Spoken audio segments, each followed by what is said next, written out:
This is Sergio Oceransky from now, I think, based in Mexico. We'll speak about Mexico and Chile.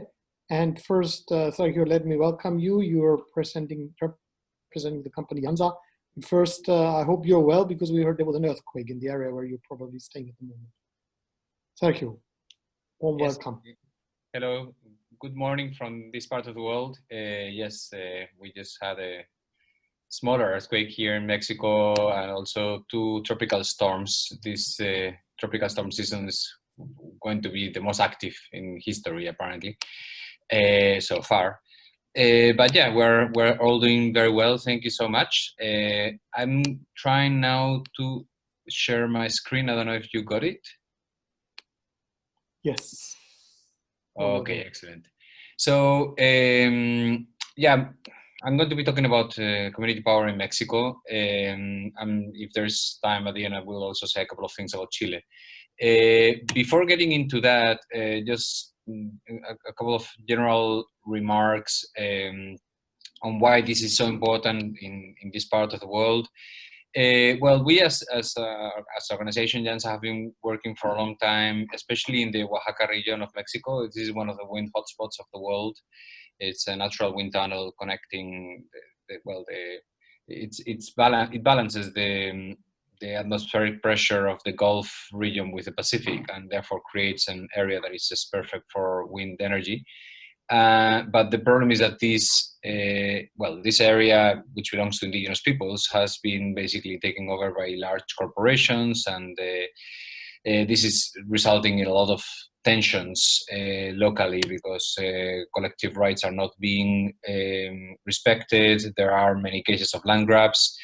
There's, of course, a lot of community resistance and a lot of very bad practices which should not be associated with renewable energy are actually happening. This is the example of Oaxaca, but the same thing is happening in other regions of Mexico. Right now I am in Yucatan, in the Yucatan Peninsula, where there's also been problems both with wind farms as well as solar PV projects that, basically they get permits to deforest hundreds of hectares of rainforest and set up solar panels instead, which obviously makes absolutely no sense, and also excludes the communities and results in a lot of negative local environmental impacts. So these are the problems with the current energy transition model in Mexico and many other countries of the Global South. And it's quite obvious that community power is an answer to this situation, because that enables you to develop the projects without land grabs, and with the community taking a leading role in terms of proposing projects and leading their execution and making all the important decisions in terms of scale, siting, other uses of land, and so on and so forth. So that's why, Yansa was created in 2008 in order to precisely work on this context of, on one hand, supporting collective rights of communities where these projects are taking place, and also developing and implementing innovative models which enable low-income communities to successfully develop small and medium and large-scale projects.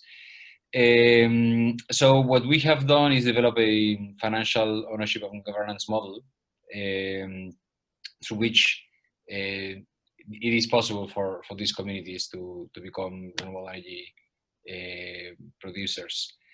We are a non-profit and we're composed of two different entities. One is we went all the way to Britain, even though we operate from Latin America. We went all the way to Britain to establish the legal foundation for the group. It's a community interest company. This is a legal form that is quite interesting. It doesn't exist in other countries. That's why we registered in the UK. Because it's a business, it's a company, it's a limited company, but it has many features that offer safeguards for social investors, in the sense that it does not have shareholders, it doesn't distribute dividends, and there's a number of legal features to ensure that all the profits are devoted to either replicating the model or to create social value within the community. And yeah, well, that's the part, the community interest company through which we do the project development together with the communities. Then we also have a nonprofit that works on community governance structures and also training, capacity building, and so on and so forth. What we this is the first thing that we show when communities contact us, saying that they're interested in community projects. We first show them also what our values are. Where, for us, it's very important that projects are focused on social equality, gender equality, women's participation, intergenerational equality, with participation of youth, and a number of other aspects related to environmental conservation, the strengthening of indigenous culture and values, and collective benefits to the entire community, and also very clear elements of transparency and accountability, and mechanisms of mutual support between communities. The way we work with the communities is first, we never, to start with, we never propose community projects. We only respond to initiatives that are born out of the communities themselves. And the first thing that we do is work with them on why they want a project of this kind. What is their long-term planning? How does this fit into a vision of the community in connection to their environment? Have like a broader picture of which this community energy initiative is part. Then work on all the governance aspects, and then go into the project planning itself. So we put a lot of emphasis, especially in the first part, on the social aspects and the overall community vision. And we do this through a financial model where there is, which I'm going to explain on this of the next slide. We partner with a community nonprofit to do a joint project company where social investors and the social banks as well can provide loans. The power is sold to an off-taker. I'll go more into details about this when talking about the specific cases. And with this revenue, the debt service is paid, and there's a degree of profit, half of which goes immediately to the community nonprofit for the specific objectives that were decided collectively by the community before starting the project. And the other half, 25% goes to Yansa to scale the project. Sergio, Yeah. if I just briefly ask you, are you showing different slides or the same? No, I'm showing different slides. I don't know if it's going Because it's for you or always not. the same here. No, well, that's not what is supposed to happen. I'm actually moving the slides in my screen, Okay. but it seems that it's not working with. I don't know if you can share. Now I can see I can see the screen, but before it was just always showing the title. Okay, I think it's because I entered in presentation mode. Yeah, if you continue like this, we can see. Okay, Yeah. very good. Yeah. All right. So, anyways, I'll just get to the specific projects. Maybe basically, this is just to tell you that there's basically the projects are meant to finance themselves through energy sales, and through that finance collective objectives set by the community in advance, as well as the replication of the model, training community members, and two different kinds of guarantees to respond in case there would be any problem, like earthquakes or any kind of situation where there's an interruption in the flow of revenue. So now, in terms of specific projects in Mexico, we are now working on three kinds of projects. One is a distribution generation for irrigation project, which basically we are starting with a pilot. This is a very replicable model. We're starting with a pilot of 12 projects of 500 kilowatts each, so 6 megawatts in total, together with small farmers that are already organized in Yucatan. They are from Mayan communities. And we're also working on a similar model, but with public education institutions, also in Yucatan mainly, and also Mexico City.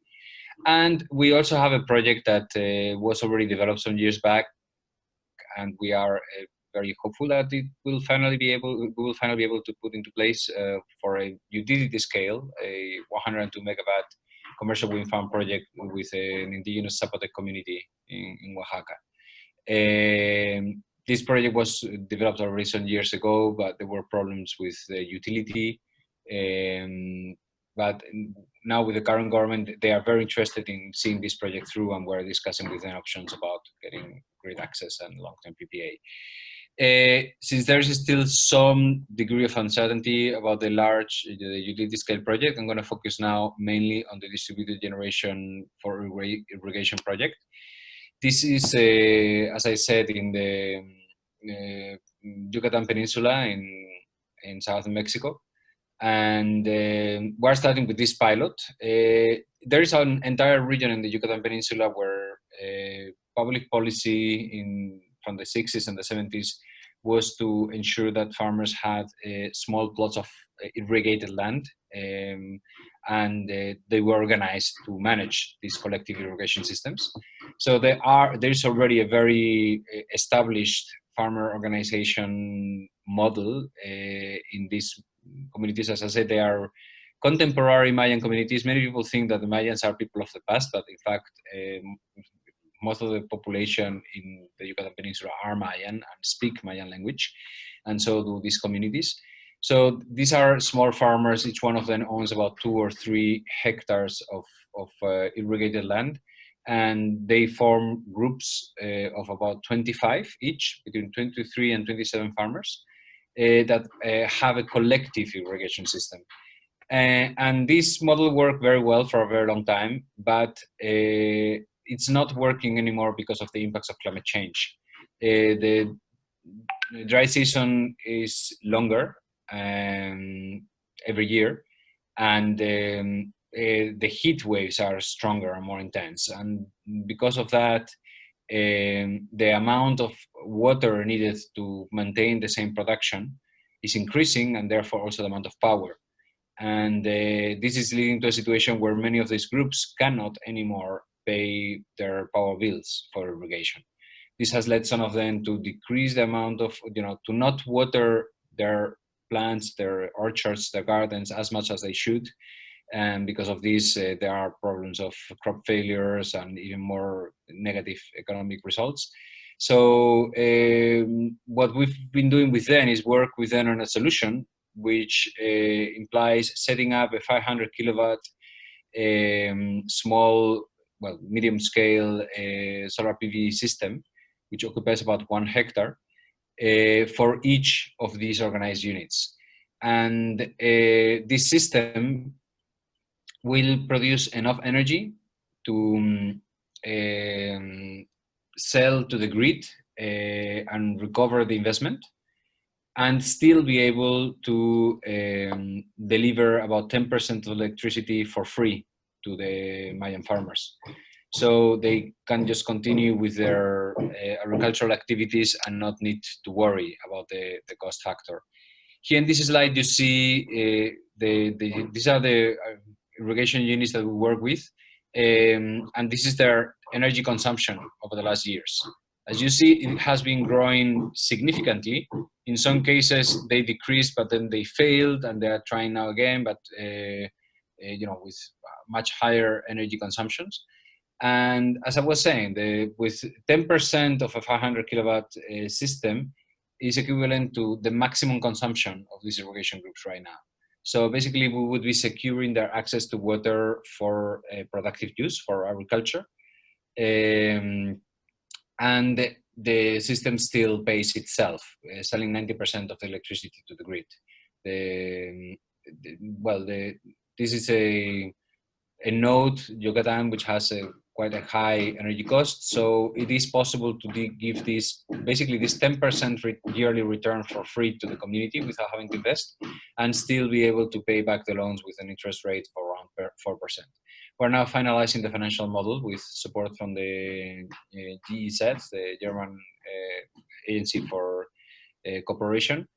And once this is done, we will be looking for potential lenders, for people who are interested in providing loans for these 12 specific projects, these specific sites. As I said before, we're also working with public education institutions, also on distributed generation. In this case, they will be the clients, but they're paying a lower tariff than they are paying right now. It would still make it absolutely possible to recover the investment. So we are also working on finalizing the first specific projects with educational institutions, and doing also the financial modeling. So you do keep the time in mind, please. Yeah, that's it. That's what I wanted to share mainly now. And yeah, once we worked out the problems with the utility for the larger project, the 102 megawatt project, then you will probably get to know about that, because that's going to be a very large one. For these smaller projects, there's no problem with the distribution grid is there. There is all the infrastructure is in place for them to actually be connected as soon as we have the finance. Excellent. Thank you so much, Sergio. And this is really very good. I think also some of the figures that you mentioned here, the kind of partnerships that you're looking for. We wish you all the best. And again, please stay here.